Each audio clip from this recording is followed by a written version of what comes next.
Assalamualaikum warahmatullahi wabarakatuh. Perkenalkan, saya Nazibah Dara Santi dan teman saya Kurniawan. Di sini kita akan menjelaskan tentang calving interval pada sapi perah. Calving interval atau jarak beranak adalah jumlah hari atau bulan antara kelahiran yang satu dengan kelahiran berikutnya. Panjang pendeknya selang beranak merupakan pencerminan dari fertilitas ternak. Selang beranak dapat diukur dengan masa laktasi ditambah masa kering atau kosong ditambah masa kebuntingan. Untuk faktor-faktor perawatan ternak yang mempengaruhi calving interval, yang pertama yaitu adalah jumlah sapi yang diperah. Menurut Hartono, bahwa semakin banyak jumlah sapi yang dipelihara, maka selang beranak dapat diperpendek. Apabila jumlah ternak yang dipelihara lebih sedikit, maka perawatan ternak akan lebih memperhatikan ternak yang dipelihara dengan baik. Yang kedua yaitu ada letak kandang dari kantor. Semakin jauh kandang tersebut didirikan dari kantor, maka calving interval akan semakin pendek. Letak kandang yang terpisah dengan kantor akan mempermudah terjadinya sirkulasi udara dan proses fisiologis dapat berjalan normal, dan kejadian stres pada sapi dapat dicegah sehingga tidak mengganggu siklus reproduksi. Untuk yang ketiga yaitu umur ternak. Semakin tua umur ternak, maka akan memperpanjang calving interval.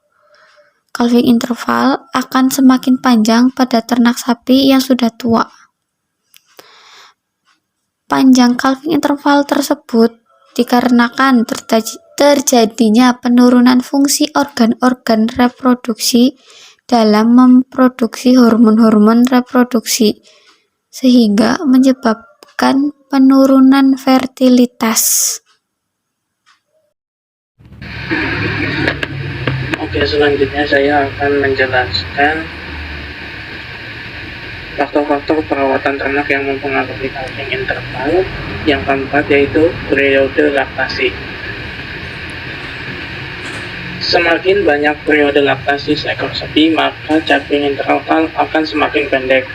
Menurut Ware et al. 1995, bahwa calving interval paling lama ditemukan pada sapi laktasi pertama dan kedua, dan selang beranak paling singkat pada sapi laktasi kelima dan keenam.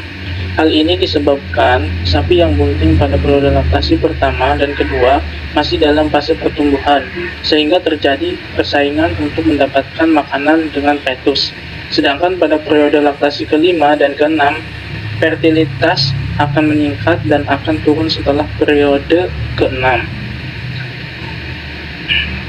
Yang selanjutnya yaitu perkawinan post-fortus.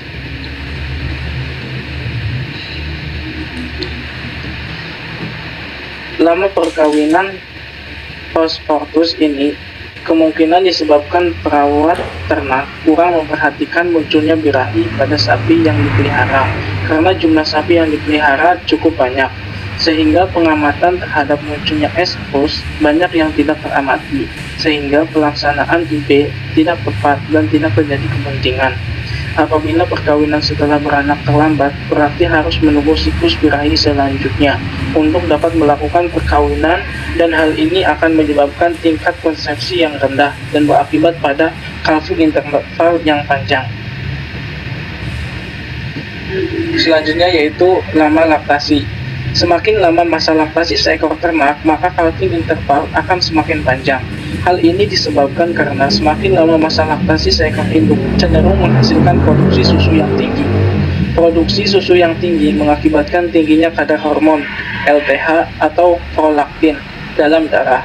Kadar LTH dalam darah akan mempertahankan keberadaan korpus luteum sehingga dihasilkan hormon progesteron yang mengakibatkan korpus luteum persisten. Kesimpulannya adalah panjang pendeknya selang beranak merupakan pencerminan dari fertilitas ternak.